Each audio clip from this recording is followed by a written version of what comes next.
Segera setelah itu kembali mengembalikan aura Adi. Perasaan seperti ini seperti anak kecil yang sekarat saat memainkan mesin game tepat pada titik kritis, dan buru-buru mengeluarkan koin permainan untuk melanjutkan, tapi cukup masukkan koin game ke dalam lubang koin di atas, dan kemudian mesin itu terlempar dari lubang paling bawah. Outlet koin dimuntahkan. Adi tiba-tiba panik, menatap kayu sambaran petir gelap di tangannya, dan bergumam tak percaya, "Ini, apa yang terjadi? Itu berhasil terakhir kali. Mengapa kali ini tidak berguna?" Melihat dia bingung, Tama tidak bisa menahan tawa keras. "Pak Tua, sepertinya Thunderbolt-mu tidak terlalu berguna." Adi mengerutkan kening dan bertanya balik, "Thunderbolt apa?" Tama tertawa dan berkata, "Itu hanya senjata ajaib di tanganmu. Itu adalah token guntur yang mengejutkan. Kamu tahu senjata ajaib ini?" Adi melebarkan matanya karena terkejut. Tama mengangguk dan berkata dengan wajah serius, "Aku tidak hanya mengetahuinya. Sejujurnya, aku juga memiliki hal yang sama." Adi menggertakkan giginya dan berkata, "Lelucon. Aku beruntung bertemu dengan senjata ajaib seperti itu. Bagaimana bisa begitu kebetulan bahwa kamu juga memilikinya?" Tama tersenyum dan berkata, "Lihat, kamu masih tidak percaya padaku jika aku mengatakan yang sebenarnya." Setelah selesai berbicara, Tama langsung mengeluarkan Thunderbolt-nya dan menunjukkannya pada Adi. Dan berkata sambil tersenyum, "Lihat, milikku terlihat jauh lebih indah dari milikmu. Milikmu hanyalah sepotong kayu petir yang rusak dan belum dihias dengan baik. Lihatlah milikku lagi. Warnanya bulat dan garis-garisnya indah. Itu keluar dari panci, dan itu jauh lebih kuat dari milikmu pada pandangan pertama." Adi melihat halilintar di tangan Tama, dan segera menyadari bahwa itu juga senjata ajaib yang terbuat dari kayu penangkal petir, dan meskipun dia tidak tahu cara memperbaiki alat sihir, tapi dia tetap tahu kualitas bahan bakunya. Potongan kayu sambaran petir di tangan Tama sekilas memiliki sejarah yang sangat panjang, dan itu pasti kayu sambaran petir teratas. Dia berkata dengan ngeri dan bertanya, "Apa yang terjadi di sini? Dari mana senjata ajaibmu berasal? Yang ada di tanganmu juga milikku. Ini tidak akan bekerja ketika melihatku. Aku akan menunjukkan demonstrasi." Setelah selesai berbicara, sebelum Adi sempat bereaksi, Tama tiba-tiba membuang senyumnya, seolah berdiri di atas 5 gunung, dan berteriak, "Guntur!" Begitu kata-kata itu jatuh, dia hanya mendengar awan hitam besar dengan cepat terangkat di langit, dan kilat dan guntur bergemuruh di awan, sangat menakutkan. Adi sangat akrab dengan pemandangan ini, meskipun awan gelap tidak setebal dan seram seperti saat dia menggunakan Lightning Strike Wood hari itu, tapi perasaannya persis sama. Tama tiba-tiba memanggil guntur langit, yang mengejutkannya seolah-olah dia disambar petir. Dia berpikir dalam hati, "Sialan, benarkah, seperti yang dikatakan anak ini, halilintarku tidak akan berfungsi saat aku melihatnya?" Pada titik ini, dia buru-buru mundur dengan cepat, berusaha menghindari guntur yang akan datang. Namun, itu dikendalikan oleh pikiran Tama, bagaimana dia bisa dengan mudah menghindarinya?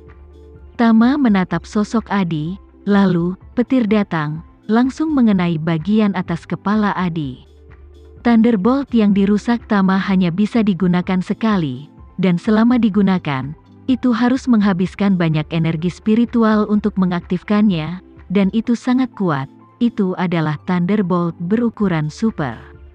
Tapi petir Tama sendiri adalah menjadi hemat dan fleksibel, menjadi sebesar yang kau inginkan, menjadi sekecil yang kau inginkan.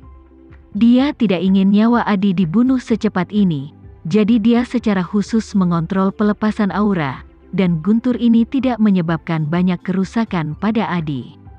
Namun meski begitu, rambut Adi tertiup ke dalam kandang ayam oleh guntur, wajahnya hitam, dan bahkan jubah taunya menjadi compang camping, seluruh tubuhnya sakit dan mati rasa, dan dia berdiri di sana dengan kedutan tak terkendali. Melihat penampilannya yang tertekan, Tama bertanya sambil tersenyum, "Ada apa? Aku tidak berbohong padamu kan?"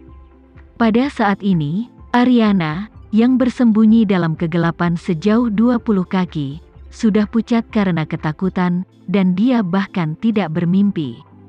Berpikir bahwa pria berbaju hitam ini benar-benar bisa mengendalikan Guntur, dan dia tidak pernah menyangka bahwa Adi yang kuat akan sangat rentan di depan pria berbaju hitam.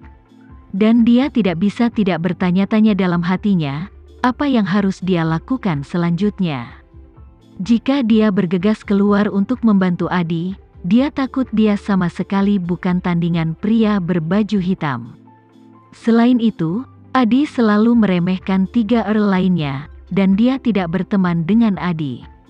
Saat ini, tidak perlu mati-matian membantu. Tapi dia tidak tahu apakah dia tidak datang untuk membantu. Bagaimana dia menjelaskannya ketika Lord berbalik dan menanyainya? Setelah memikirkannya, Ariana memutuskan untuk terus mengamati secara diam-diam untuk sementara waktu.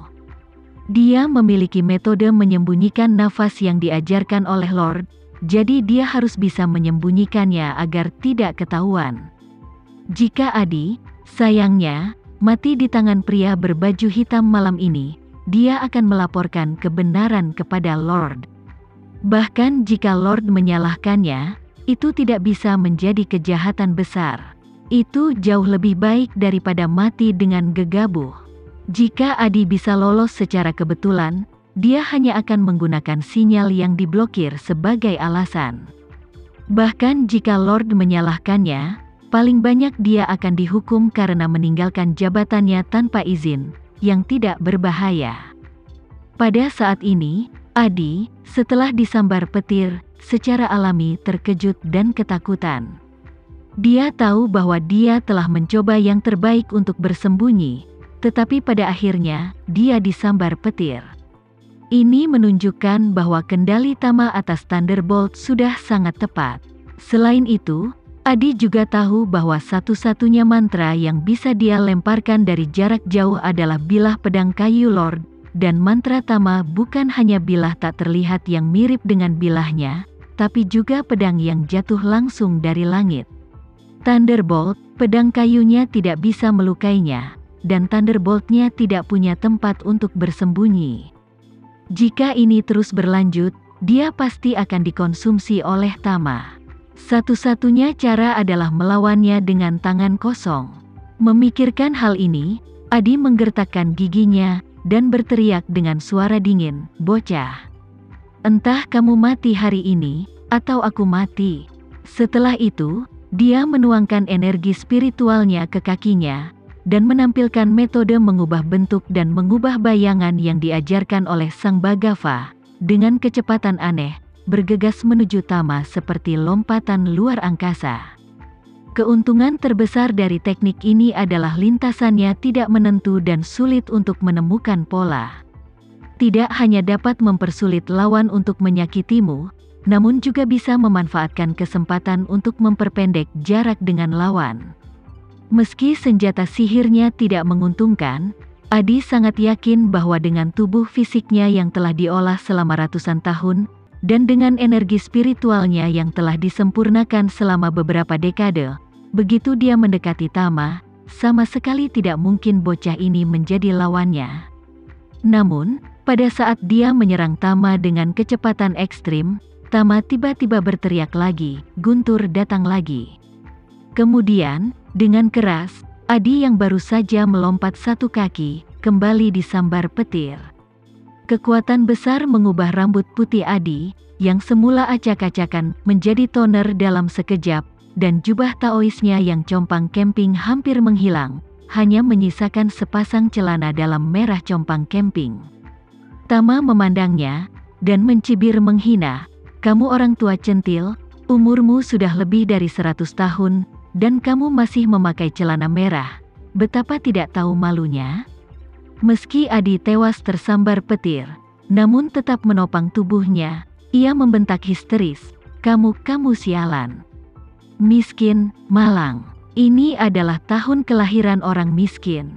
Tahun kelahiran, di usia yang begitu lanjut, apakah kau masih percaya ini?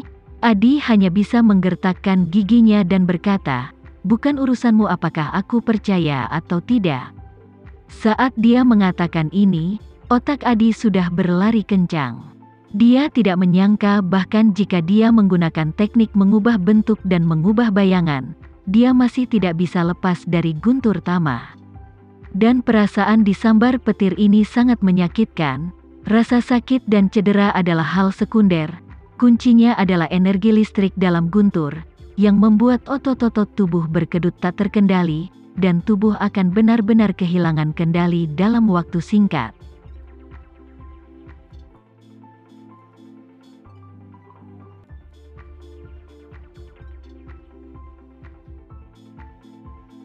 Sekian dulu ya video kali ini, kita lanjutkan lagi videonya di lain waktu. Oh iya, bagaimana menurut kalian? Semoga bisa sedikit menghibur kalian semua. Untuk teman-teman yang baru nonton jangan lupa subscribe ya hehehe. Dan kalau teman-teman ada yang ingin gabung langganan bisa langsung gabung saja untuk dapat fitur yang menarik dan sedikit membantu Mimin. Terima kasih banyak sudah menonton, sampai jumpa lagi, bye.